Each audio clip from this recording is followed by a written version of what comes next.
Horizon Zero Dawn. Yes. This is the cover story. We unveiled it on Tuesday. Weeks and weeks ago, I don't know when the hell it was, Kim and I secretly flew out to Amsterdam and the cover of night, just the two of us, and went to Guerilla Games. It was really great to finally interact with that studio. Yeah, they're so cool. What I will say what was interesting about it is you walk into their office and just their whole identity is kind of Killzone, and Killzone stuff is everywhere.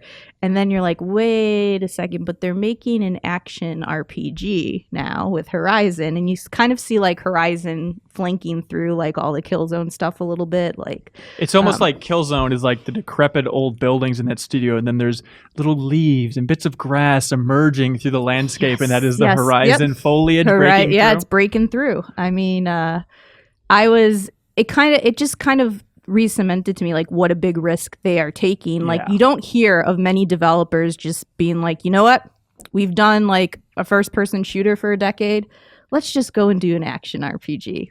It's really mind-boggling. And that was also my biggest takeaway, is just being in the halls of that studio and like abstractly for the last 2 E3s, we've seen Horizon. You think, boy, the Killzone people are making this cool looking dinosaur robot action RPG. That's interesting. But to really just spend a week, I mean, at least a week traveling and just thinking about it and being immersed and talking through how they're pulling this off. It is one of the most impressive new IPs out there. And it just is like this tidal wave of excitement of like, holy crap, how are you guys doing this? You're leaving Killzone behind. And of all the new IP, it's just such a crazy, bold move. Yeah, and the thing that really shines through is like they're just so excited about this project. They're just like, you know what? That is a really cool idea. We're just gonna go for it. And not like, you know, in development, people don't want to take risks like that. I mean, they had to like build a whole new engine for open world to pull this off. They hired a bunch of people who worked on like Witcher and Fallout, and hired like a new writer to help them with it. I mean, they really had to rebuild up their studio to make sure they could pull something like this off. But they also had like a bunch of RPG fans in the studio, which I didn't realize, who they were like, they're already playing a lot of RPGs, and then they kind of brought those ideas. I think when me and Ben were asking them like what their favorite RPGs was, we heard a lot of Skyrims, a lot of Fallout 3s, so I just thought that was cool. I mean, this is not something that we hear of very often in the industry. When I was at Naughty Dog a couple of years ago, talking Uncharted 4, we were both there. They kept referencing Guerrilla as like everybody thinks Naughty Dog's like the most talented studio in terms of like tech and all that stuff, but they were blown away by Guerrilla being able to launch Killzone with the PlayStation 4. They're like, those guys have chops; they can do anything they want, and clearly they're showing that by just shifting genres just on the fly in between projects. Yeah, absolutely. Like I went back and played like the opening hour or so of Killzone Shadowfall just before this trip, just to be like, what is this studio capable of? And that game still looks gorgeous. And just seeing them apply that to an insane open world, like the NeoGAF forums and comments on our website and whatnot were just blown away by the new footage that we have, like our coverage trailer and a gameplay video that went up Wednesday and stuff. People just being like, there's no way a game can look this good and be in an open world. It's impossible. But they don't even need the PS4 Pro in theory to pull this off. Like, it is a really, really good looking game. That studio is technically brilliant for sure. So what did we actually see, Kim? We saw a new part in the opening of the game. So we got to see side quests. So we kind of get to see how Aloy goes off on her journey, and what kind of takes her a little bit on her path of going to this thing called the Proving, which is kind of like a rite of passage, we should say. Yeah, kind of. She's coming of age. I mean, that's kind of the age that they give for her. It's not a specific, but just, you know, she's maturing, and this is like her way of going into the tribe and earning the right. If she wins it, she can obviously go and ask a big question, which is, who were her parents? She was a little orphan girl who nobody knows. Like, she was shunned at birth. And she's an outcast in the village. It's a big deal. They say it constantly. Yes, they do. That's a new thing for RPGs, by the way. Right. And also, orphaned, outcast child. Sit down, Renner. You're not going to believe this. The monsters in the world are getting more dangerous. What? Someone better stand up and help. But to be fair, they are robot dinosaurs, so it's super cool again. Everything's fine. Yeah, it's very cool. But yeah, so we kind of get to see what puts her on the path of her journey, and got to take on a cool side quest that kind of gives us an idea of what the side content's like in the game. So we did see a lot of that. We got to talk with the writers about kind of what they're going for the story, and I'm pretty impressed with how much of the lore they're kind of building up in this world. They're trying to keep a lot of it a mystery for you to figure out. A lot of it, yeah. I think that's the only thing that's like, it's for you to uncover, and they really don't want to spoil kind of. They said it's all going to make sense in the end, which I hope. But, Man, I hope I find a lot of journals. I'm looking forward to that. They're like, we are doing science fiction. We are not doing any fantasy. There's not going to be any magic in this game. So it's all going to make sense. So I wonder. They're really, and I like that they're wonder. teasing how much of a surprise the revelations are going to be. As for like, oh, it'll all be explained why there's robot dinosaurs roaming around this world and why they're modeled after like creatures that existed on Earth years feeling ago. it's got to be some type of evolution thing. That's my theory. You're in VR. You're in VR. I'm Yeah. calling it right now. You're in PlayStation VR. It could. About could time be they got true. some buzz going for it. And you beat the game, could get a pull some discount. Assassin's on a Creed on headset. us with that, right? Yeah. So one of the things is that the machines, like the herbivores have this stuff called blaze, like green canisters. You can see it in some of the videos and whatnot. And you can like shoot it off and pick it up. And they seem to imply that was somehow connected to the larger mystery. Because like, why are there herbivores? Why are machines grazing? Why do they need to consume grass? What could that mean? Maybe that's tied to the larger mysteries. There's little hints here and there, and they promise it's going to be interesting. We'll see. So in the hands-on demo, like you said, we did this big quest kind of leading up to the proving. We didn't get to see the proving and the big trial. I was mad about that, but yeah. Yeah, I'm sure it's going to be Coliseum-like or something like that. Yeah. But the actual proving then, like it seemed like, before the proving, it kind of built up to a big battle between you and a new machine called a Sawtooth. Yes, which is like a saber-toothed tiger, a type of robot that kind of pounces. And what did you say I said? I remember you wrote down in your notes, you're like, oh, Kim cringed or something. I wrote, I like took notes of everything we Yeah. saw, and then I went back and looked at it this morning, and it just said Kim flinching. And then Kim, quote, "You won't let me see the proving?" So that was how you experienced that. So it's like, there's a lot of that thing jumping around, but other cool machines we saw. My favorite The scrapper? is the Scrapper, which is like a hyena. Yeah. Just because they make effed up scary sounds when you They see them at night and do. they have like glowing eyes. Make the Yeah, sound. and they do these laser eyes at you. Okay, the laser eyes, that's like the key sound. And so like they'll just be behind you and all of a sudden you'll hear it charging up like a and then it just launches this laser beam. So you just are constantly rolling around as these freaky hyenas are running all over the place. Really cool. So not everything in this game is based on a dinosaur. There's a lot of Yeah, we saw the Glinthawk too, which was Right. like that flying that was throwing ice bombs at us. The flying hawkbird, sorry. and it drops Hawkbird. Hawkbird. know. Well, I was trying to think the hawk is a bird. Machine hawk, we'll call it. Machine hawk. It drops giant ice bombs that you have to dodge, and it's weird to see giant mechanical birds dropping ice bombs like turds throughout You this sound like deck of Mega environment. Man villains. Yeah, really does. Yeah, what's enemies. kind of cool about it too is if you hit the bomb as it's in the air, you can like make their own bomb explode on them. So it's like, That's It is cool. Yeah, and that was part of a larger desert environment, which I think the director was playing through and kind of showing off what you can do in that environment. There's a lot of Glinthawks roaming around, and it was all part of these like hunting trials. yes. Feels a little bit like Final Fantasy 12. There's like little quests and whatnot if you want to go Yeah, and try and they hunt these said guys down. it helps you kind of figure out, it'll test you with certain weapons and show you kind of different ways to excel at using them. So it'll be like, you have to use this weapon and kill so many in, I don't know, like a minute or something. And me and Ben were watching it. It was like insane how many creatures they put on the screen at once of all these machines just like coming at you. It looks cool. Yeah. The Watcher is the kind of the raptor looking one that they've shown in plenty of videos. And I was so in love when like we walked around and kind of got like a walkthrough of how they create these people or how they create the machines, walking through different skill sets and whatnot amongst the studio. And we're watching like the animator's little demo and just seeing like the Watchers and the way they move is so fascinating. And I was asking like, God, the way they jump is so cool. How'd you guys come up with that? And then we're like, oh, it's 80% just watching Lost World Jurassic Park. Because like the way that the Watchers jump is like they kind of move sideways through the air. And it looks so cool. And it's like, that's why I like that machine. Because it reminds me of Raptors in Lost World. Okay, got it. Done. Ryder, you must be excited about this. Yeah, I am. I have a question for you. Like every time I've seen the game, I've been a little concerned about the open world because it looks beautiful, but I never see stuff to do. Like it's very mountainous, all about the scenery, kind of establishing that, kind of these vistas and these views. And you bring up a desert, and that made me even more concerned. Like, Are you starting to see that density? Do you know kind of how this world's stitched together in terms of keeping you occupied and giving you things to do yet?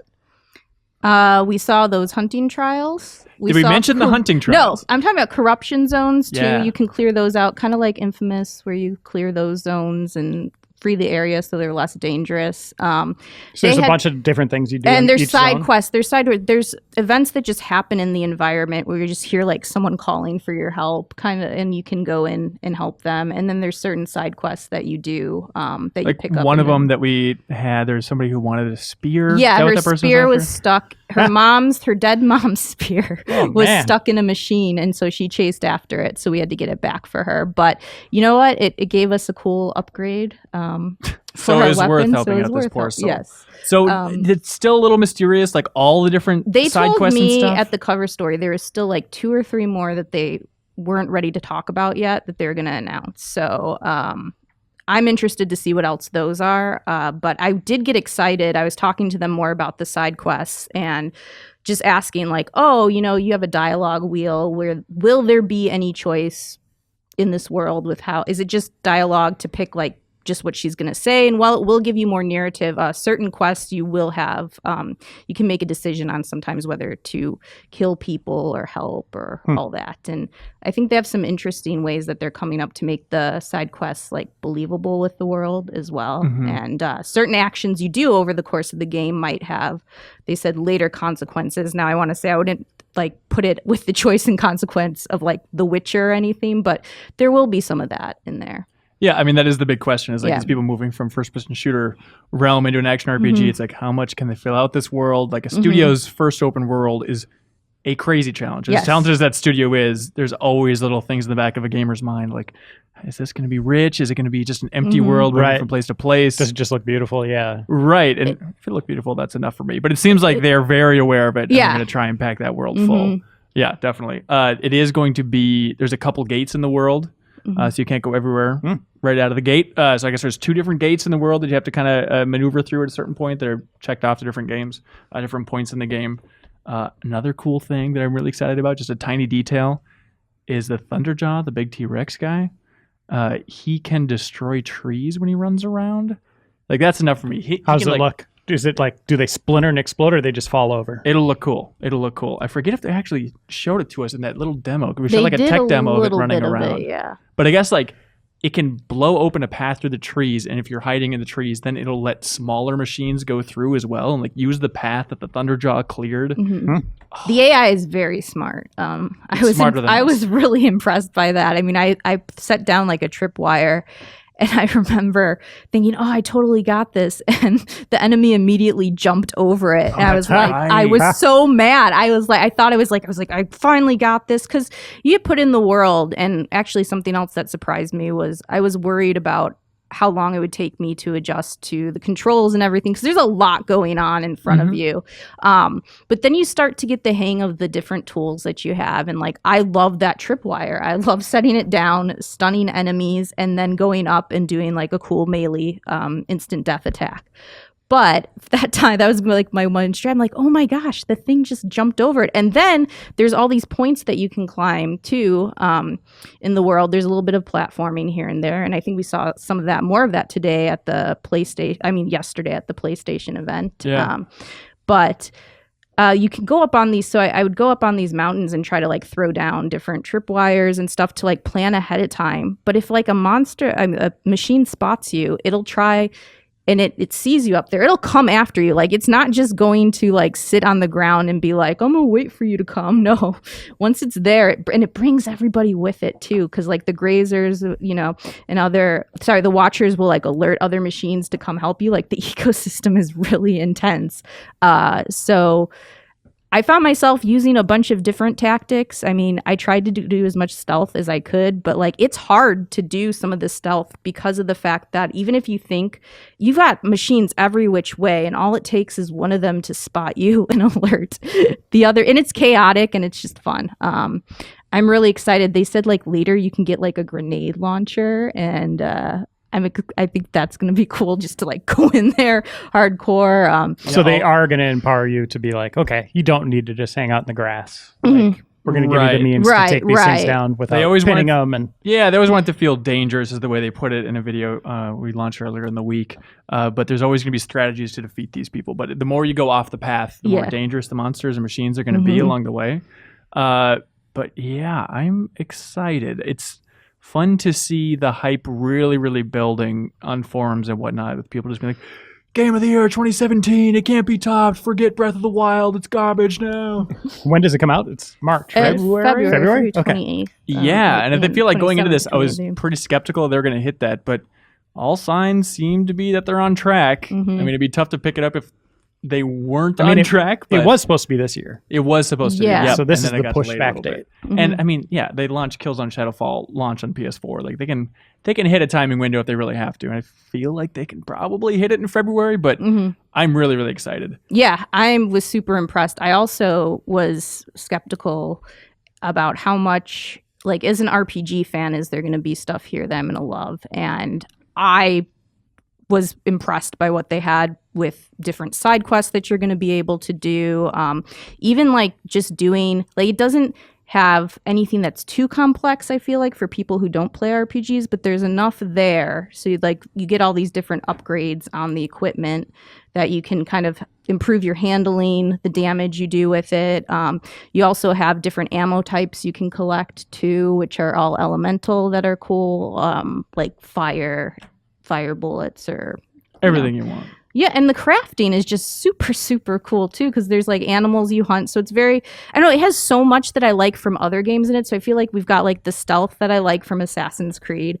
I feel like the Far Cry with the hunting and crafting your stuff. That's really fun from that. You're a big Transformers fan. Oh yeah. Dinobots specifically. You know that. Okay. And then just from Witcher too, you even have like the Witcher sense that you use to track stuff. There's even, she has a tracking ability too that she can do and, figure out where things are. There's so much that I'm excited about and I want to see. So I'm excited for how it turns out. Is there anything you're worried about? Reiner, yes, please take it away. Well, you said you're happy with the side quests. Can you go into that a little bit? Are they kind of short, like, go get that spear, just hunt down that beast, or are they more elaborate, story-driven, Witcher-esque? From what we talked to them about, there are some that are definitely short like that, like Go Trek. Like the one we did was pretty fast. They also said there are more elaborate ones as you go on, that even like you'll do a thread of... Get 3 spears. Oh. Like you'll do like one story thread of it, and then you'll open up like a quest line. So then there's like more that you'll see that character again in a later side quest. So I'm excited to see how... I don't think it's going to be as crazy as like The Witcher 3 with all those side quests, but there's like so much in that that I didn't do everything because there was too much. So is that fair to say you're worried about the side quests? No, I thought they looked fine. All right. Well, I didn't get to experience like enough of the more story ones because those, I don't know how those arcs are going to be, just because of the fact that, we're only there for a short time and we can't obviously play through like multiple sections of one. But I think what I'm concerned about, if there's anything, is how this story is going to kind of play out. I think I was worried that there wasn't much of a story, and then we got here and it seemed like in the studio they're putting a lot of effort into making a really good story for an open world. Now, whether or not they do that or not is another story, because another stoop. But you know what I'm saying. Yeah, I'm with you. I'm super excited. I think the world is awesome. The idea is awesome. I think technically it looks awesome. Dinosaurs are awesome. Everything's awesome. The biggest question mark for me is the story and the writing. Well, yeah, and I just don't want it to be like, oh, it's going to make sense, but then you're just like, well, that's not really that cool, in the end. Or like Aloy, like, I like that she's kind of started on this path of like just being this outcast who doesn't really have a stake or claim in any of the world or the different tribes that are in it. Okay, so she's not like, I'm on board with this and this is my belief. She's always been on her own, but I wonder, is she going to have interesting characters to play off of throughout the journey? There's Rost in the beginning. It was kind of like her father figure. That was the only one we saw. Red hair. Orphan. Right. Orphan Annie. Go on. You know where I'm going with this. Oh, it's a hard It is knock the story life of out Annie. That's there. all it is. With dinosaurs. It could be. This is the It most could abstract representation of Annie They ever should play conveyed in a like video game. a heavy metal version of Hard Knocks Life at the end of it. Well, I'm my, super into that right my now. other worry is that they keep teasing like how this, like they want you to discover the mysteries of this world, but are the mysteries going to be like that exciting once you figure them out? Like they're trying to keep so much back. So I just want it to be something that I'm just be like, that's really cool, or I'm glad they thought about this on like a scientific level, you know, and it feels like they're doing that, but whether or not that comes together in a video game can be difficult. Big picture, and then also small picture, like little glimpses and like trailers and stuff, or like little conversations we saw in the demo. It's a little bit like, I don't know if I'm sold by the writing so far and the characters. It's just not quite there. I think I'm in love with Aloy already. Really? Because she's seems, yours. She claimed her. I claimed her. No, she just seems awesome. I like having, like I said, somebody who's had to rise above her hard life and has Compared to other video game characters that just give up on having a hard life and just stay at home. They just have, a great, life, and then something comes in and is chaotic. She's already had a pretty raw deal dealt to her. I mean, imagine if you just grew up and were shunned by everybody and no one would tell you why. I'd be more concerned about the robotic T-Rex coming in through my window. but yeah, it's a tough life. But I mean, she's pretty good with that bow, so that's true. And Kim, moving forward, whenever you claim someone, you got to put someone else back on the table. So Sora is back here. Oh, interesting. Yeah, it's like you only have one slot for claiming. Well, she a could have character. two. She evolved No, to that I can point. have many. So who is your character? You're allowed to claim 2. Oh no, I can't do that. Persona 5's coming up too. I'm going to claim somebody from there. Then you got to get rid of someone. I can't wait. No, I'm really happy. I actually pre-ordered that collector's edition because that freaking statue of Aloy is awesome. Oh, I haven't even seen Oh this. God, it's so cool. Good. So we have an entire month's worth of content rolling out. Gameformer.com/Horizon. We talk about how crazy it is that this team is tackling an action RPG. We have a video going up next week that's all about the development history that I think is going to be pretty good. It's only half put together right now, but good interviews over there. Some good, smart folks. Which with things posting throughout the month are you excited about? Yeah. I have a profile on my girl Aloy. Found out some more information there. Shocking. My girl. That I'm excited about. We'll have some hands-on coming up tomorrow.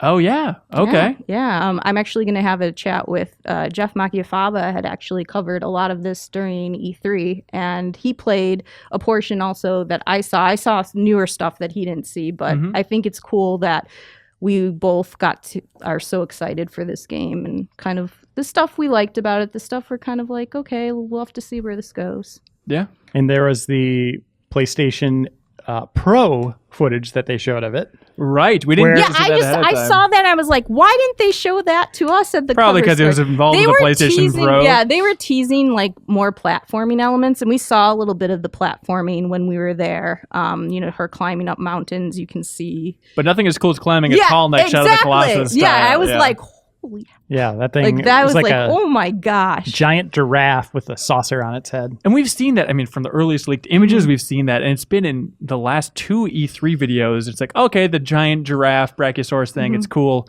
But then like seeing it in a PlayStation Pro, but just like being that close to it as it's walking, like that is just nerd chills up my spine, like heavy footprints. Then you have to climb that thing. That looks so good. It did. And she was wearing a different outfit. Yep. So that's the thing. That's the thing. All her armor will be reflected physically on her. So you'll have different outfits to put on her. Legend of Legaia style, I think they officially call it. Every developer out there, by the way, has to do that. Yeah, I think that's so cool. Like if you get a new armor, it should freaking be on your character. Yeah, show it. Agreed.